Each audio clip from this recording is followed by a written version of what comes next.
최근에 이 아이온큐가 50불대에서 반등을 시도하고 있는데 어제의 경우를 보시면 어제는 이제 6%대 하락이 나왔죠. 그리고 오늘 프리장에 0.25% 다시 한번 주가가 빠지고 있는 흐름인데 우선은 좀 더 지켜볼 필요가 있습니다, 여러분들. 전반적으로 이 50불대 지지 라인 여기가 좀 완성이 되려고 하면은 제가 이제 첫 번째로 말씀드렸던 게 기간 조정입니다. 여기서 바로 이제 올려주는 패턴이 아니라 물량 다 소화를 해주고 그 다음에 이제 계단식 상승이 나와주는 게 이게 베스트 패턴이라고 말씀을 전달드렸죠.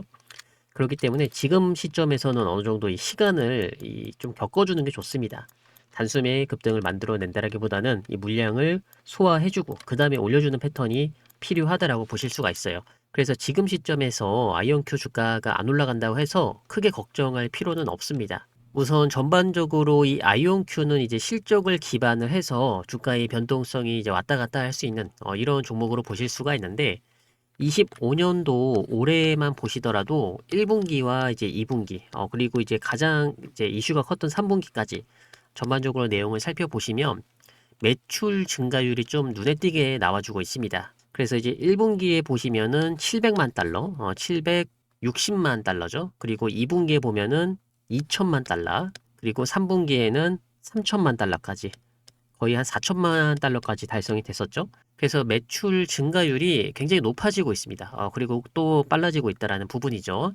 1분기로 봤을 때는 거의 한 7.6% 상승이 나왔고, 그리고 2분기로 봤을 때는 77% 상승률, 그리고 3분기가 좀 역대급이었죠. 이때가 이제 200%가 넘는 이 매출 증가율이 또 발생이 됐습니다. 근데 이게 실적이 개선이 되는데도 불구하고 주가는 물론 잘 올라와 주고 있는데 여기서 이제 80불 넘어서는 순간에서 크게 한번 꺾였죠. 이거는 이제 매출 증가율보다는 이 기업으로 오는 실질적인 이익이죠. EPS. 이 주당 순이익을 계산을 해봤을 때 아직까지는 이 마이너스 부분에 있는 부분. 근데 뭐 크지는 않습니다만 보통 마이너스 한 0.1에서 마이너스 한 0.3까지 왔다 갔다 합니다. 그래서 이 플러스로 수익이 이제 전환이 되는 구간까지는 약간은 조심할 필요가 있지 않냐라는 부분에 있어서 요즘에 주가 조정이 조금 이제 깊이 나오고 있습니다. 다만 이제 전반적으로 이 애널리스트 분들의 의견을 좀 들어보시면은 이제 보통 이제 한 10명의 애널리스트가 있다라고 하면은 대부분은 매수를 추천을 합니다. 목표 주가가 어느 때 있는지가 또 중요한데 이제 50불대에서 60불대가 많거든요. 그래서 이 애널리스트 분들이 대부분 이 50불과 60불 사이의 목표 주가를 선정을 하다 보니까 어느 순간 이 가격 밴드까지 또 주가가 내려왔습니다. 왔다 갔다 하고 있죠. 근데 이제는 2026년도의 전망을 확인할 필요가 있습니다. 매출 같은 경우에는 1억 7천만 달러까지 이렇게 나올 것으로 전망이 되고 있어요. 그래서 보통 지금 시기보다는 한 70% 추가적인 성장을 할 것으로 내다보고 있고 다만 EPS의 경우에는 마이너스 대가 좀 나와주고 있습니다. 1.7 정도. 근데 이게 약간 변화가 될 수 있는 건 뭐냐면 양자 우위 시대가 도래하게 됐을 시에는 폭발적인 잠재력이 있다라는 부분을 여러분들이 꼭 인지를 해주셔야 됩니다. 그래서 기존의 전망치는 이렇지만 양자 시대가 오면 폭발적으로 실적이 성장할 수 있는 부분이 있기 때문에 이게 또 주가가 기대감으로 올라가거든요. 기대감으로 또 주가가 단숨에 80달러를 돌파할 수 있는 이런 흐름으로 볼 수 있다라는 거죠. 그래서 단기적으로는 이 3분기 실적 호재로 주가가 상승한 부분이 있고 장기적으로 대응하시는 분들은 이제 기술 마일스톤에 대해서 모니터링이 필요한 시점입니다. 그 양대 섹터를 여러분들이 좀 집중적으로 보셔야 되는데 특히 이 AQ64 있죠? 이게 64 큐비트 시스템으로 보시면 되는데 이게 실전 배포가 됐습니다. 거의 99.99%. 이 게이트 충실도가 이제 2025년도 올해 마지막에 상용화 그리고 이 매출이 이제 폭증할 수 있는 이런 단계 트리거로 작용이 될 수가 있고요. 이거를 이제 달성을 하게 되면은 오류 보정 한계가 돌파가 됩니다. 그러면 실질적으로 양자가 우위에 있다라는 것을 입증을 할 수가 있는 겁니다. 그럼 여기에서 이제 대형 계약과 파트너십이 급증할 수 있는 이런 트리거 역할이 이 시점에서 올해 말에서 발생이 될 수가 있다. 이렇게 보실 수가 있고요. 다음 단계로 봤을 때는 이제 64를 달성했으니까 128을 또 달성을 해야 되죠. 그래서 이게 또 26년도 내년에 목표가 될 수가 있습니다. 이걸 넘어서게 되는 순간 이제 실용적으로 양자가 우위에 입증을 하게 됩니다. 이렇게 되면 기대할 수 있는 거는 실적으로 봤을 때는 매출 같은 경우에는 2배에서 3배 가까이 이게 폭증이 될 수가 있습니다. 그래서 지금 시점으로 봤을 때는 이 기술 마일스톤이 완성이 돼야 돼요. 이 완성이 돼야 되고, 그리고 이게 상용화까지가 이루어져야 되는데, 주가 상승은 이 상용화 단계에서 이루어지는 게 아니라 기술 마일스톤 단계에서 주가 상승이 나올 수밖에 없죠. 그렇기 때문에 이 주가 급등의 시기를 올해 말부터 내년 초까지 보고 있습니다. 이게 26년도에 상용화가 되기 때문에 26년도 초에는 한번 이 주가 급등을 이뤄주는 게 필요합니다. 그래서 이 실적이 가파르게 올라가서 이게 결과로 발표되는 것보다는 기술 뉴스 하나가 지금 주가를 움직이는 단계로 보실 수가 있다라는 거죠. 그러면 이렇게 아이온큐의 미래 전망이 좋은데도 왜 주가가 계속 빠지고 있냐 이렇게 물어보시는 분들이 있을 거예요. 일단은 3분기 실적 발표 직후에는 한 4%에서 5%대 상승이 나오긴 했습니다. 근데 그 이유가 또 중요하거든요. 그 이후에는 10% 이상 예상을 하락을 하면서 현재는 이제 60달러 밑에서 주가가 머물고 있습니다. 그래서 이제 고점 대비해서는 거의 한 30% 가까이 빠진 주가죠. 근데 호재에도 불구하고 왜 주가가 이런 식으로 빠지고 있는지 그런 부분을 또 확인할 필요가 있는데, 우선은 이 재료가 한 가지만 있는 게 아닙니다, 여러분들. 결국에는 이 전반적으로 거시 경제가 어느 정도 따라줘야 기대감이라는 이 수급이 돌고 있는 종목들의 주가가 같이 올라갈 수가 있거든요. 근데 이 팔란티어 3분기 실적이 발표가 됐었죠.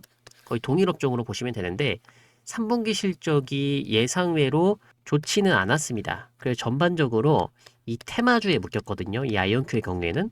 그래서 뭐 리게티라든지 다른 이제 양자 테마주들이 전반적으로 다 주가가 빠졌습니다. 여기 이제 ETF까지 있기 때문에 전반적으로 주가가 좀 눌리는 장세가 형성이 됐다. 이렇게 또 보실 수가 있고요. 그리고 이제 10월 말에 한 가지 이슈가 또 있었죠, 여러분들. 10월 말인데 2억 달러 규모의 유상증자, 이거 이제 지분이석 우려 때문에 약간 매도세가 나왔죠. 유증 같은 경우에는 이제 기관 투자자들이 별로 좋아하지는 않기 때문에 이 지분 이석되면은 이게 가치가 떨어질 수가 있거든요. 그래서 이러한 부분을 좀 피해가기 위해서 약간 선제적인 매도가 나왔다 이렇게 보실 수가 있습니다. 그리고 이제 한 가지는 투심에 좀 영향을 많이 받았습니다. 매출은 이제 200%대 상승이 나왔긴 했지만 결국에는 이게 순이익이 아니라 순손실로 잡혔다는 점. 그래서 순손실이 거의 한 10억 달러 가까이 나왔다 보니까 이제 트레이딩 관점에서의 매물이 나온 부분도 무시를 할 수가 없습니다. 그리고 여기다가 이제 12월 달에 원래는 금리 인하가 거의 사실상 확정이었는데 지금 금리가 다시 올라가고 있거든요. 이 경제가 불확실해지다 보니까 금리를 함부로 못 내리는 이런 상황이 또 놓여져 있고, 그리고 테크주 로테이션이라고 해가지고 지금 수급이 여러분들이 좀 확인해 주시는 게 좋은 게 빅테크 쪽으로 원래 수급이 쏠려 있었죠. 근데 이 빅테크로 쏠렸던 이 수급이 S&P 500 지수 쪽으로 이게 안정 지수인데 이쪽으로 약간 수급이 변화가 나오고 있습니다. 그래서 지금 최근에 뉴스 보면은 이 마이클 버리 같은 이 하락론자들이 이 AI와 양자 쪽에서 거품이 꼈다라고 경고를 한 발언을 했습니다. 이에 따라서 이 양자 ETF가 먼저 주가가 빠졌고, 개별 같은 종목들은 아이온큐랑 리게티 이런 종목들이 또 지금 이 발언 속에 투자 심리가 꺾이면서 매도세가 나오는 것을 확인할 수 있습니다. 여러 가지 얘기가 많은데 일단 트럼프 같은 경우에는 AI를 굉장히 좋아하죠. 그래서 AI 거품을 이제 걱정을 안 한다. AI 매우 좋아한다. 이제 앞으로도 이 AI를 계속 밀어주겠다라는 취지로 발언을 하고 있죠. 그래서 트럼프의 정책이 있을지, 이 마이클 버리의 발언이 있을지 이 부분은 좀 더 지켜봐야 되는데, 결국에는 저는 이 트럼프 쪽에다가 좀 힘을 실어줄 필요가 있다고 판단이 됩니다. 결국에 금리 인하를 강하게 강조를 했던 이 트럼프 대통령의 발언대로 미국은 이미 금리 인하를 기정사실화하고 있잖아요. 그래서 미국의 대통령의 정책을 무시할 수가 없어요.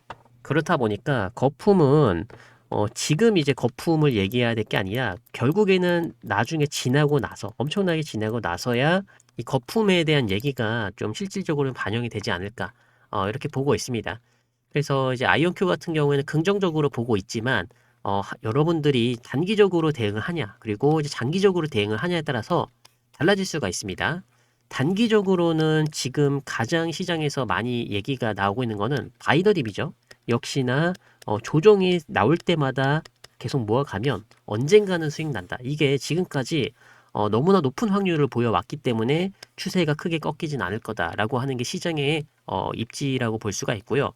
그리고 장기적으로 봤을 때는 그냥 강력 매수입니다, 여러분들. 강력 매수고 앞으로 이 AQ64 배포에 따라서 양자 우위가 입증이 되고 그리고 26년도 내년에는 한 단계 더 높인 버전을 또 상용화를 함으로써 매출이 빠르게 한 3배에서 5배까지 올라갈 수 있는 이런 가치가 있는 기업이기 때문에 중장기 성장 관점에서는 충분히 지금 투자할 수 있는 시점이다. 이렇게 또 볼 수가 있다는 거죠. 그래서 2030년도입니다, 여러분들. 앞으로 5년만 지나도 이 양자 시장 규모가 1조 달러에 달한다고 이렇게 나와 있죠. 그렇기 때문에 지금 이 양자의 시장은 이제 시작이다라고 볼 수가 있는 겁니다. 그래서 앞으로도 주가는 바이더 딥의 매매 전략이 굉장히 효율성 있게 잡아갈 수 있을 것으로 전망을 하고 있습니다. 눌릴 때마다 샀으면 계속해서 수익이 났겠죠. 근데 이전이나 지금이나 같다라는 거죠. 이전에 거품은 끼지 않았고 지금 와서 거품이 꼈다? 이건 말이 안 되죠. 이미 차트가 많이 올라간 상황도 아니고 이제 전고 돌파하고 바닥을 테스트하는 과정이기 때문에 거품이 꼈다라고 보기에는 좀 어려울 수가 있습니다. 그래서 여러분들 상황에 맞춰서 알맞게 좀 현금을 써주시면 충분히 내년에도 크게 수익을 쌓을 수 있는 이런 기회를 잡으실 것으로 내다보고 있습니다. 그래서 여러분들 편안하게 아이언큐 대응하시기 바라겠고요. 최근에 시장의 변동성이 좀 커졌죠. 근데 아무래도 이 연말쯤이다 보니까 보통 이제 보유하고 있는 종목들을 청산을 해야 되는 기간들도 있고 이제 수익을 자량해야 되는 이제 시기이기 때문에 어느 정도 이 주가가 흔들릴 수가 있습니다. 그래서 여러분들 단기적인 변동성에 크게 흔들릴 필요 없다. 내년을 보고 더 크게 성장을 해야 되는 시기다. 이렇게 보고 간단하게 넘어가시면 좋을 것 같습니다. 제가 앞으로도 이 중요한 내용들 영상으로 다뤄드릴 수 있는 만큼 여러분들 구독과 좋아요 한 번씩만 부탁을 드리겠고요. 다음에 더 도움되는 영상으로 가져오도록 하겠습니다. 감사합니다.